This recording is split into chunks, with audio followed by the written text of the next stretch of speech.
We have a new world champion, new number one contenders, and the return of a much-loved premium live event. All that and more on this week's episode of Bitchin' About Wrestling. Acknowledge me!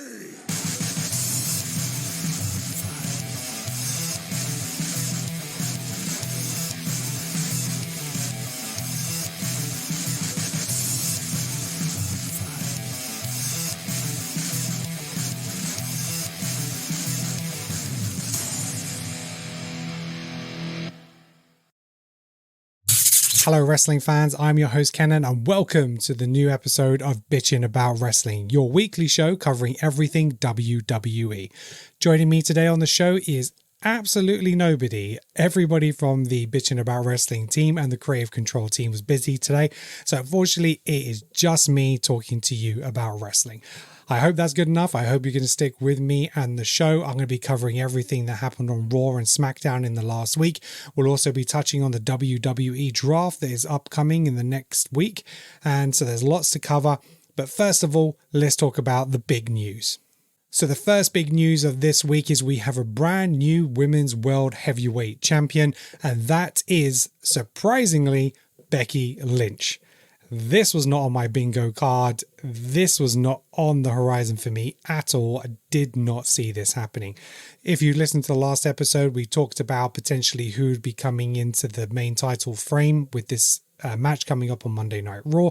And I thought it was going to be Nia Jax and Liv Morgan. And although they are very much involved, Becky Lynch came out of nowhere. I thought she was going to take some time off from WWE after WrestleMania. There's talk about her contract ending.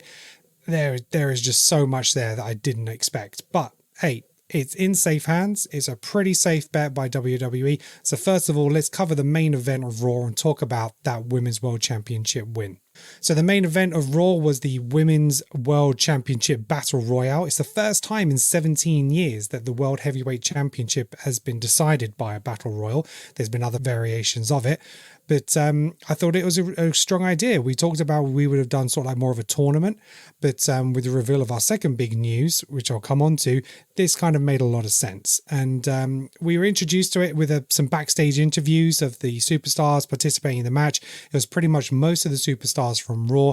We had Nia Jax and Liv Morgan going at it, having to be separated. And then Becky Lynch came into frame. And we then just had this magnificent follow-through entrance as Raw is doing so beautifully, and SmackDown too, every week now. She grabbed the mic. She was talking to some of the other wrestlers, Maxine Dupree, bigging her up for her big championship opportunity, coming out, addressing the crowd, and a great entrance. I'll run through the participants of the Battle Royal. We had Becky Lynch, Shayna Baszler, Liv Morgan, Zoe Stark, Natalya, Ivy Nile, Maxine Dupree, Kitana Chance, Caden Carter, Nia Jax, Chelsea Green, Piper Niven, Candice LeRae, and Indy Hartwell. It was quite an entertaining battle royal. It had some really great spots in it. Obviously, sometimes battle royals can get a little bit messy with so many people in at the same time, and you just often have these little weird segments that be going on in the corners, which aren't really doing anything, and wrestlers just waiting for their spots and opportunities. But overall, it was really enjoyable, and I'll go through some of the eliminations for you. So first of all, Candice LeRae, she was eliminated by Maxine Dupree, and then Indy Hartwell followed, also eliminated by Maxine Dupree. Nice strong start from her, plays into the story of those two wrestlers, and that was nice to see. Kitana Chance was then eliminated by Zoe Stark, and Caden Carter was also eliminated by her, or almost a double elimination. Ivy Nile was then eliminated by Nia Jax. Maxine Dupree had her chance, had a moment in the spotlight, but was eliminated by Nia Jax.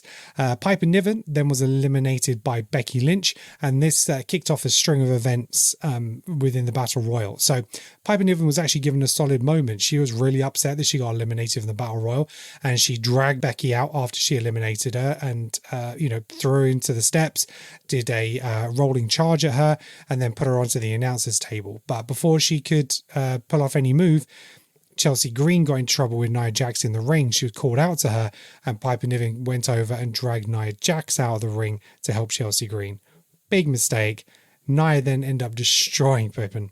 She chokeslammed Niven on top of Becky on the announcer's table, and then she Samoan dropped Niven on top of Becky. And it made Nia Jax look particularly strong. Really nice spot. Very well done for her character. Then we had Natalya eliminate Chelsea Green, but she hopped back onto the apron in a really great segment, and she called out to Piper Niven, going, "Oh no, Piper, what's happened?" With the rest distracted, they didn't see her elimination. They turned around, saw her sitting on the edge of the apron, and ordered her back into the ring. Very clever, very manipulating, and just like it played right into her character, which was great. Then we had Nia put Becky through the announcer's table with a power bomb, and it was at this point I thought, okay, there's a real opportunity here for Becky to come in, because we're going to put her out of the match for a little while, give her that rest for her to come in for that late surge. Going back into the action, then we had Chelsea Green eliminated by Zoe Stark. Then we had Natalya eliminated by Shayna Baszler. Zoe Stark was then eliminated by Nia Jax. And then Shayna was eliminated by Nia Jax also.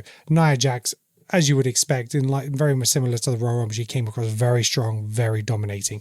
And we then came down to our final three: Nia Jax, Liv Morgan, and a battered and bruised Becky Lynch dragging herself into the ring. And then we sort of had this mini triple threat, and it was entertaining. Nia again was really strong. The girls tried to do a double suplex on her, but she ended up double suplexing Morgan and Lynch. As much as I wanted Nia Jax to win at this point, you could see the 2-on-1 was going to happen, and it wasn't going to end that way. Nia Jax was eliminated by Becky Lynch and Liv Morgan at the same time. Then we have Liv Morgan and Becky Lynch 1-on-1. Lots of fighting on the edge of the apron, but although Liv Morgan was put over the top rope, Becky Lynch stepped through the middle, so it didn't really matter at that point if Becky hit the floor, because she wouldn't have been eliminated. But finally, it was a manhandle slam by Becky Lynch to Liv Morgan on the edge of the apron that finally eliminated her. And Becky Lynch is your new Women's World Champion. Like I said, I didn't see it coming. It's not what I would have booked. I would have put Nia Jax over in this and have her be, the next dominating champion. But I suppose when you have Damian Priest on the brand, who is your heel champion, it's unlikely you're going to get two heel champions. But, Becky's safe hands, and, it's not that she's not deserving of another title run. This is her 7th championship win. And, I think she will help the talent coming through. I can imagine some feuds with Liv Morgan and Nia Jax in the upcoming weeks. It might even result in a triple threat. And it might be at that point that either Nia Jax or Liv Morgan takes that belt. Ultimately, the belt is going to end up on Liv Morgan before we get the return of Mami. And then that is going to be your big feud when she comes back. But that's it. So that's the first of our big news of the week. The second big piece of news for the week is the return of the premium live event King of the Ring. I am very excited about this. This is a pay-per-view that I really do love, and stemming, for me, back in the 90s. And King of the Ring actually started in 1985, and you had some wins there for like Randy Savage and stuff. But the pay-per-view era of King of the Ring started in 1993 with Bret Hart winning. He actually won it the previous King of the Ring before the pay-per-view era as well, and there's about a 2-year gap, I think, at that point. I think he won it in 91, and then it went on to 93. Hart defeated Bam Bam Bigelow, and I remember that was like a peak time when I was watching wrestling, and it really meant a lot to win King of the Ring at that point, and you really rode those coattails all the way to the following pay-per-view. Obviously, King of the Ring also was won by Stone Cold Steve Austin in 1996, and this was the birthplace of Austin 316. He defeated Jake the Snake Roberts in the final to win the tournament. So again, a big fan favorite for many people, definitely one of mine. And we haven't had King of the Ring since 2021, and I'd actually forgot this until it was brought up on Raw this week, but Xavier Woods was the last King of the Ring winner in 2021. He defeated Finn Balor in the finals to win the tournament, and I think that might play out in the coming pay-per-view with those two, because Finn Balor, I think that kind of rivalry that he's going to create with Damian Priest within the Judgment Day, of him wanting to win and maybe take on that championship opportunity, this is maybe where it could happen. So Finn Balor's in with a shout to win King of the Ring. Absolutely. The one thing that I ask from WWE with the return of this pay-per-view is making sure we have multiple matches on one night. One of the great things about the King of the Ring pay-per-view was seeing wrestlers win multiple matches to crown and be champion of that tournament. And that is definitely something WWE need to ensure. We need at least semi-finals and finals on the same night. If I was in creative control of King of the Ring this year, I would have quarters, semis, and a final tournament on the same night. I think that really brings to life the passion, dedication, the fight back that you need to kind of win these tournaments. And what they seem to be doing this time around, which I'm a big fan of, is the winner of King of the Ring, both the men's and the women's, will get a championship opportunity. Very much like the Royal Rumble, I think they're going to be able to pick their championship, whether it's of their respective brand, well, after the WWE Draft, which we'll also talk about on this episode, it remains to be seen, or whether they'll be able to cross brands like they do after the Royal Rumble. So big question still to be found out, but King of the Ring comes on the 25th of May and is being hosted in Jeddah, Saudi Arabia. Now we move on to Friday Night Smackdown. I'm going to run over the key events of that night. First of all, we had AJ Styles versus LA Knight for the undisputed WWE number one contender. It went the right way, is what we predicted. AJ Styles defeated LA Knight to be the number one contender to face Cody Rhodes at Backlash. It was a really solid match. Thoroughly enjoyed it. Both guys working really hard. No interference, no real shenanigans in this match is what we wanted to see. So very happy with the outcome. I think AJ Styles was going to be able to deliver some great stuff with Cody Rhodes. And we needed that heel AJ to take on Cody at this point. LA Knight, he will have his opportunity, whether it's going to be on SmackDown or Raw in the future, we don't know. Whether it might be a mid-card title or the top end, it remains to be seen. I think LA Knight is great on the mic. I still have some questions about him in the ring, but there's no denying his appeal to everybody. And it's just got one of the best catchphrases out there right now. So yeah, but I'm definitely on board with AJ Styles winning. It's the right call. And I think if it's done right, we could have a trilogy of matches with Cody Rhodes. And this could take us over a couple of pay-per-views, maybe even a SmackDown championship match as well. I'd like to see the championships potentially defended on more weekly shows, because I think if we can get some title changes on those shows, it will really up the ratings for the weekly episodic television shows. But, like we know, most of these championships don't happen that way. But, the odd one here and there might be a good one. Paul Triple H Levesque then came out and confirmed to us the new names for the SmackDown Tag Team Champions. And going forward, they're going to be known as the WWE Tag Team Champions. Very much on point and brand for SmackDown. Cody Rhodes is the WWE Champion. Bayley is the WWE Women's Champion. It only makes sense that WWE Tag Team titles are on there as well. And obviously then on Raw, each of the titles is the world version of those championships. A-Town Down Under were given the belts. Theory and Waller, they showed a little bit of disrespect to Triple H by refusing to shake his hand when he wanted to congratulate them, but obviously very in keeping with their personas. Nick Aldis had to get involved and kind of put them in their place, so they should be showing respect to Triple H, but like they really cared. But it almost threatened like he would fire them. So I wonder whether something like that might play out in the future, where they lose their titles because they're fired and have to vacate them. That'd be an interesting story.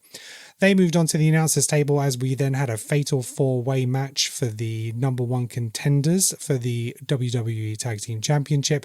And that consisted of New Catch Republic, Legado del Fantasma, Authors of Pain, and the Street Profits. This I thought was a really entertaining match. Some really great spots, some high-flying moves, and some near falls. Yeah, this covered well, and it was really good for a televised event. And I think these, fatal four-ways and six-pack challenges and everything are just getting better and better. The timing seems to be on point. And yeah, there wasn't anything I didn't really like about this. And the winners of this match was the Street Profits. They are your new number one contenders. They'll be facing Austin Theory and Grayson Waller for the Tag Team Championships.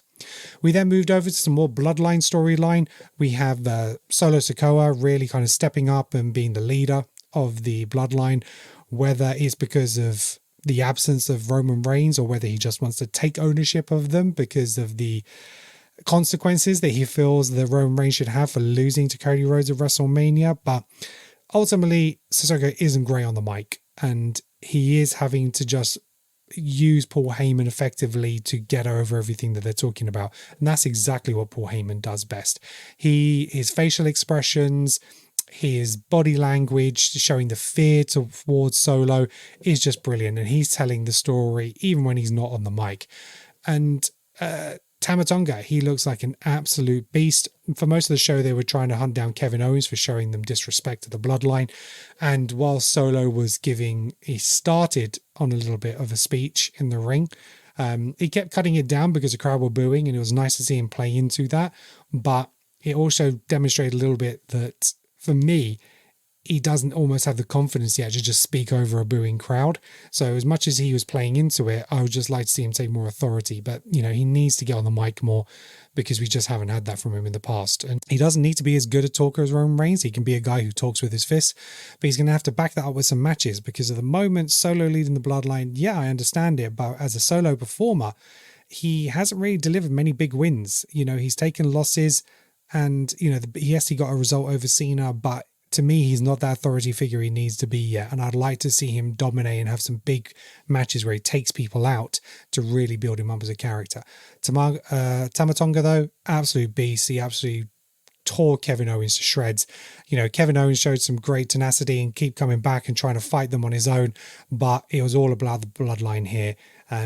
Tonga and Soko were covered in Owens' blood. It was quite a thing at the end, and you could see again Paul Heyman in fear of these two, and it was just really well done. So that's going to be a slow, steady progression, and it'll be interesting to see with the bloodline how they move forward. Are they going to end up switching shows? Are they going to be separated from Jimmy at this point as well? All could happen in the WWE draft. We then had a match with Santos Escobar defeating Carlito. One-on-one. It was an okay match. Nothing really that memorable.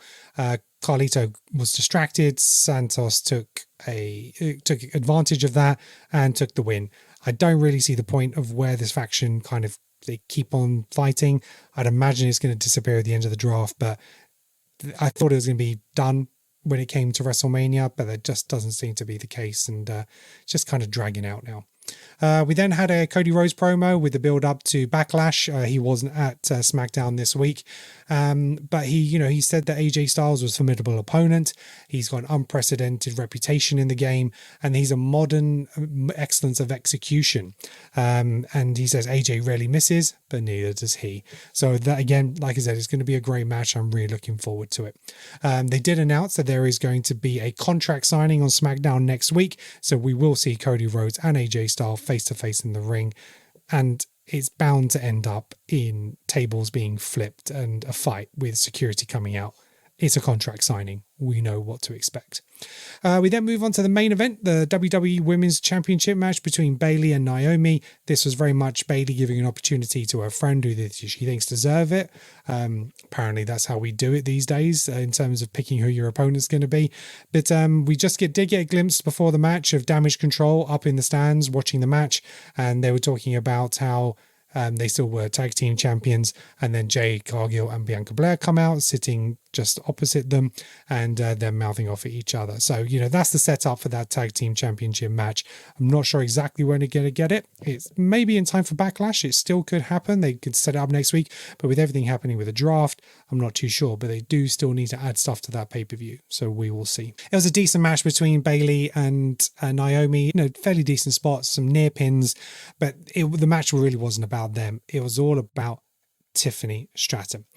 Bayley took Naomi out to the side to the ring. She delivered a Bayley to belly on the announcer's table, which was very cool. But then Tiffany Stratton come out and launched an aggressive attack. Firstly, it seemed to be on Bayley, and as a result, then Bayley got the win due to a disqualification of Naomi, but then turned on Naomi and started laying into both of them. She attacked them on the outside, took them both onto the inside, and hit a prettiest moonsault ever off the top rope onto both superstars at the same time. Stratton was left standing tall at the end of the night, and yeah, it was great for her. Big fan of her. I would, if she's not going to win King of the Ring, then she needs to be the next Money in the Bank. I want her to have a guaranteed shot at Women's World Championship, and I think that'd be the way to go. So if you want to push her now, even though she may not be in the title picture right now, she's trying to get in there. I would have waited and maybe have her win King of the Ring. But hey, we'll see what happens. Now let's move on to Monday Night Raw. So first out was Jey Uso. The crowd absolutely love him. It's great to see the crowd reaction to him, and he's so full of energy. And although he isn't the strongest on the mic, and again, maybe not the strongest in the ring, you can't deny his presence and charisma, and the crowd are eating that up. So he started to cut a promo, but Damian Priest came out, and first of all, it was all nicely.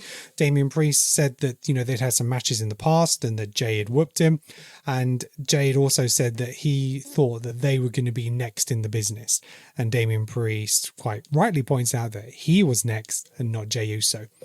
And yeah, that was really great to see. A little bit of a face-off, but then JD Mahoney, he comes in, tries to super kick Jey, misses, hits Damian Priest, pisses him off, and that leads on to some of more events that we have in the rest of the night. But yeah, Jey Uso walked out, not a scratch on him, and in a good position moving into their match at Backlash. Next up, we had the World Tag Team Championship match between DIY and Awesome Truth. DIY winning the number one contenders match last week. DIY and Awesome Truth gave us a fairly decent match, some nice spots. Gargano and Ciampa, I really do like them as wrestlers. They did some fantastic stuff in NXT. But we do know that Awesome Truth weren't going to drop the titles so quickly. I do see them as interim champions. I don't see them as holding the titles for that long. And to me, the shtick is getting stale kind of quite quickly. And, from their entrance seemed kind of a little bit lukewarm from what I could feel from the show. The connection wasn't quite there. And yeah, I just can't see their title reign lasting that long. I don't know who's going to take it off them. I don't know whether Judgment Day will come back. But I would have liked to see DIY potentially take it off them. But at the end of the match, Johnny Gargano went over and congratulated both R-Truth and The Miz for a good match. But Ciampa, he turned his back. He didn't make the handshake. And I'm wondering, is this the end of DIY? Are we going to see a turn between those two and another run between those two on the main roster? Or are they just going to split them up, maybe onto different brands? It's going to be interesting to see. But yeah, we're seeing the signs of the end of DIY at the moment. Then we had a backstage segment with the Judgment Day. Dom was injured, had his arm in a sling. Maybe he's got sympathy pains for Mammy, but he was, Dom at the moment, he's looking more and more like his father, Eddie Guerrero, every single week, and I absolutely love it. He said he couldn't wrestle this week, so Santos was brought in to take his place. Damian Priest wasn't that happy about it, and he's just making sure that they take care of business because they had a match against Ricochet and Andrade that night. And Damian Priest was kind of showing his leadership a little bit, and he was even called out by Jey that the only reason he is leader is because Rhea Ripley has had to leave. And I do like the fact that Damian Priest is kind of stepping up and taking ownership of that role. And that plays into it even more later on in the evening. We were then informed that NXT Battleground will be taking place at the UFC Apex facility in Las Vegas, just demonstrating the power of the TKO brand. And it'll be really great to see the NXT roster in that arena. And it looks like they're going to be potentially in the Octagon. So we'll have to wait and see exactly what that looks like. Then we had the Ring General, the former Intercontinental Champion, the longest reigning Intercontinental Champion at 666 days. He came out with Imperium, and he basically said he's going from the Hunted, because he has been the champion for so long and everyone was coming after him, to the Hunter. And he is going to be, and announced, he's the first entry into the King of the Ring tournament. And this is where he confirmed he will then get a championship match of his choosing for any title. So this is kind of where we heard it first. New Day then came out to interrupt, and I wasn't quite sure I understood why, but then it's at this point that Xavier Woods reminded us that he was the last King of the Ring winner and he's the defending champion. And so he announced that he too will be entering the King of the Ring tournament as a second official entrant. The New Day, the gimmick is feeling a little bit tired now. I don't know if it was just the crowd, but they didn't get into the chanting of New Day rocks, and I don't know if they're just missing Big E, but something isn't feeling quite right there. And I'm wondering if this is the end for the New Day, whether it's time to move on, go their separate ways, or they just need a bit of a refresh. Let me know what you think in the comments. So this turned into a match for the New Day versus Imperium.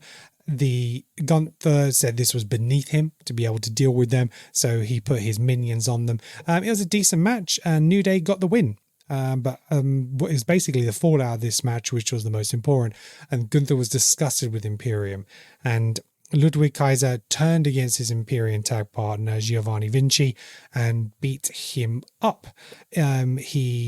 Originally he was helping him up to his feet, hugging him, kissing him, saying everything was okay because of the disgust from Gunther. And as soon as they got out of the ring, he rammed him into the side of the ring and trashed him all around the ring, threw him onto the steps, and it looked like he was leaving the arena. And this, when he'd done the same thing to Xavier Woods, and he run all the way around the ring into like a double drop kick onto his partner on the stairs. And so it looks like the end of Imperium as we know it. He went backstage, and Gunther was like in the gorilla position area, and he was like smiling like a proud father. And Kaiser said, I've dealt with it. So I'm wondering whether Vinci's going to kind of be written out of this, and it's just going to be the two of them, and Kaiser's just going to be backing Gunther up from now on. We'll have to wait and see. We then had a nice video package from Andrade. He was talking about how he wasn't going to be the lackey for anyone. He was going to be played a fool, which is why he ended up teaming with Rey Mysterio at WrestleMania. And yeah, it was a really strong package. And we know potentially Andrade isn't the strongest with speaking English. So I think the fact that he was able to do this package and he flipped between English and Mexican was great.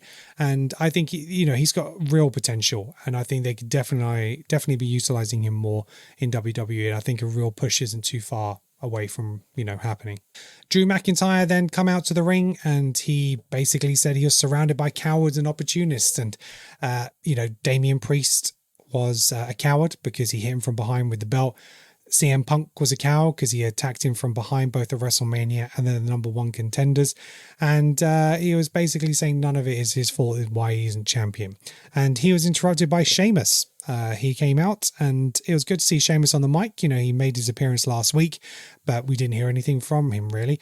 But he said to Damian he's his friend, he's known him for years, and they've had banger after banger after banger matches, and he can tell him the truth, and that he's ruined his own moment due to his obsession with CM Punk, and that he won't take responsibility for his actions, which is absolutely fair and is absolutely right. But Drew didn't take too kindly for this, and Drew said since he's come back from injury, it looks like it's been burger after burger after burger. Absolutely savage.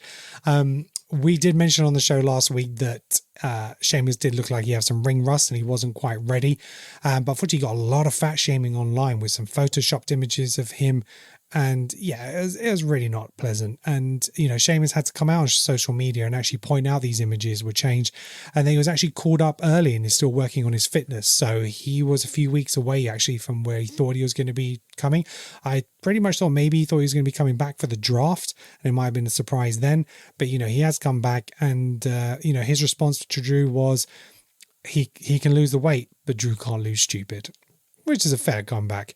But Drew said everybody in the back was calling him names, and he went through like Stay Puft, Marshmallow Man, or whatever it was. But he said he's his friend, he defended him.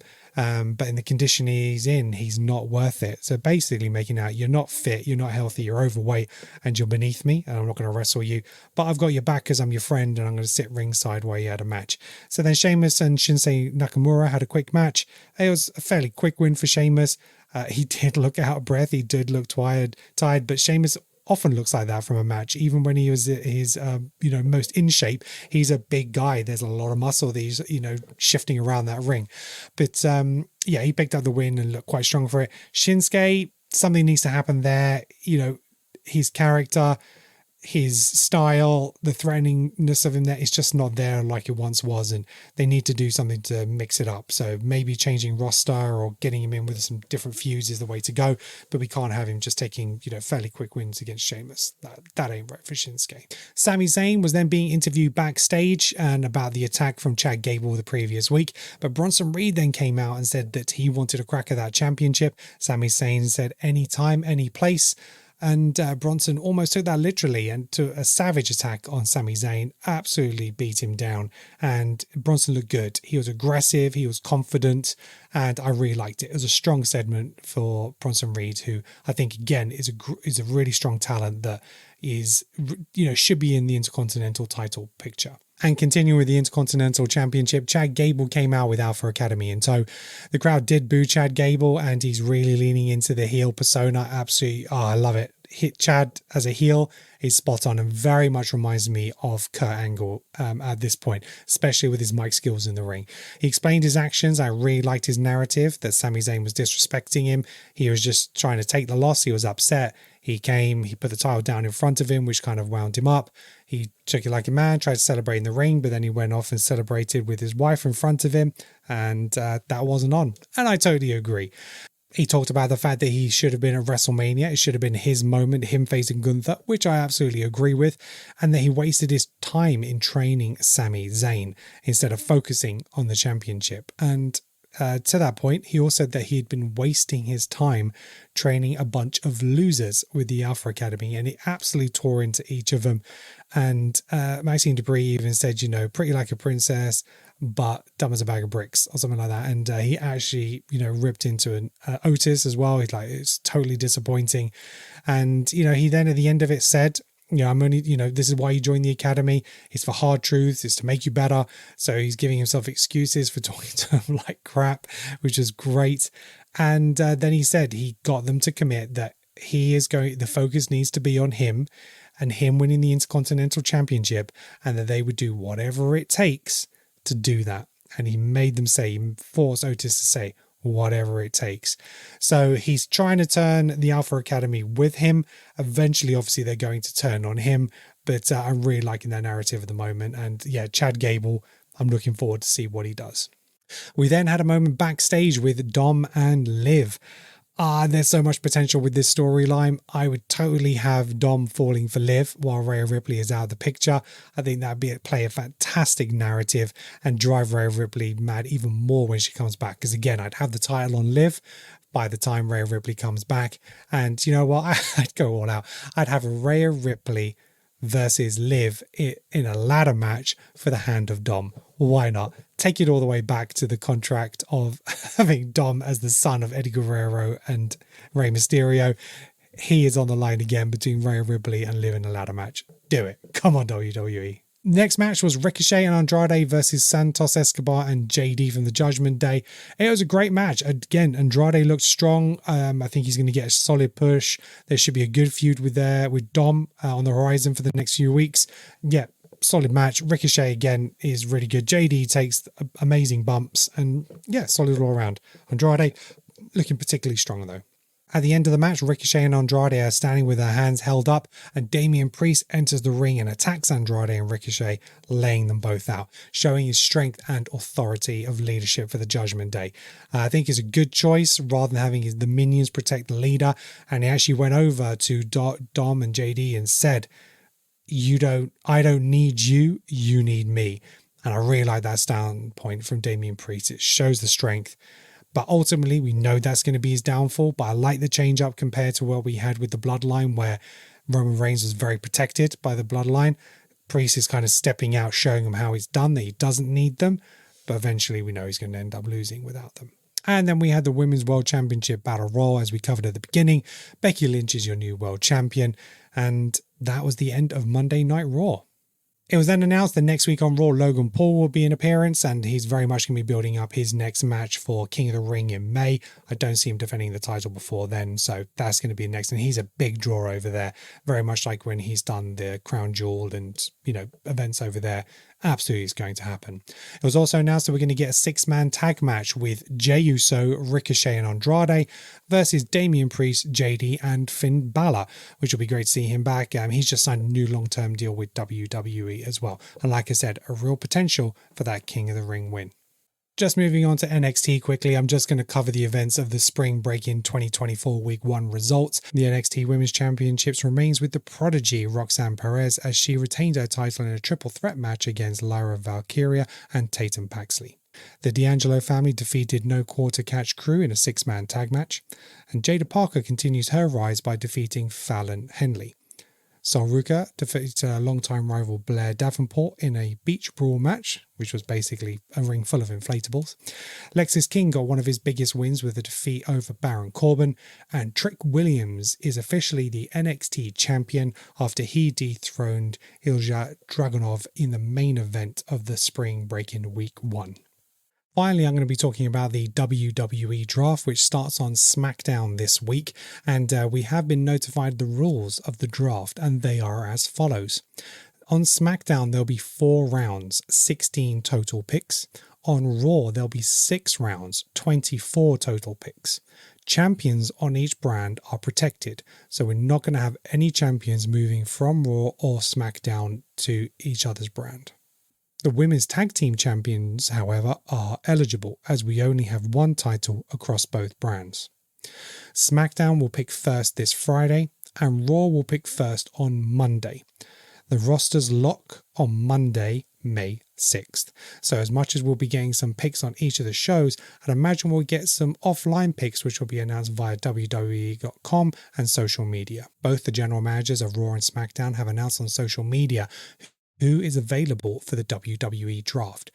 So I'm going to give you a list of these names. Available to the draft on April 26 SmackDown is AJ Styles, Alba Frey and Isla Dawn, Alpha Academy, Chad Gable, Otis, Akira Tozawa and Maxine Dupree, Andrade, Bianca Belair, Bron Breakker, Cedric D'Alexander, Ivar, Jey Uso, LA Knight, Liv Morgan, Nia Jax, Randy Orton, Ricochet, Seth Rollins, Shayna Baszler, Sheamus, The Bloodline, including Roman Reigns, Solo Sikoa, Tama Tonga and Paul Heyman, the OC and Zoe Stark. NXT superstars will be eligible for the draft also. Then, available to the draft on the Monday edition of Raw, we have DIY, Apollo Crews, Braun Strowman, Bronson Reed, Candice LeRae and Indy Hartwell, Chelsea Green and Piper Niven, CM Punk, the Creed Brothers, Damage Control, Drew McIntyre, Final Testament, Giovanni Vinci, Imperium, who they have separated on this. So it looks like if you take Imperium, you get both Gunther and Ludwig, where Gianni Vinci is separate. Jay Cargill, Judgment Day, Finn Balor, Dominic Mysterio, and JD Madonna. Caden Carter and Katana Chance, Kevin Owens, Legado del Fantasma, the whole group, LWO, the whole group, including Rey Mysterio, Naomi, Natalia, New Catch Republic, New Day, Odyssey Jones, Pretty Deadly, Shinsuke Nakamura, Tegan Nox, The Pride, and Tiffany Stratton. And again, NXT superstars will be eligible to be drafted. So those are your draft picks. It's going to be very, very interesting to see what happens. We'll be covering that all on the next episode of Bitchin' About Wrestling. Thank you very much for sticking with me today. I know it might not be as entertaining just hearing my voice as opposed to those of Neil, Alex, Nick, Ryan and Max, but I appreciate you being here. And if you wouldn't mind hitting that like and subscribe on YouTube, we'd really appreciate it. Let people know about us. Let people know that we are WWE fans based here in the UK who just love talking about wrestling. You can catch the video version of this on YouTube and Spotify, and you can get the audio on Apple Podcasts, Spotify, and any major podcast platform. That's it for this week. Thank you for tuning in. Thank you for staying with us. And until next time, peace out.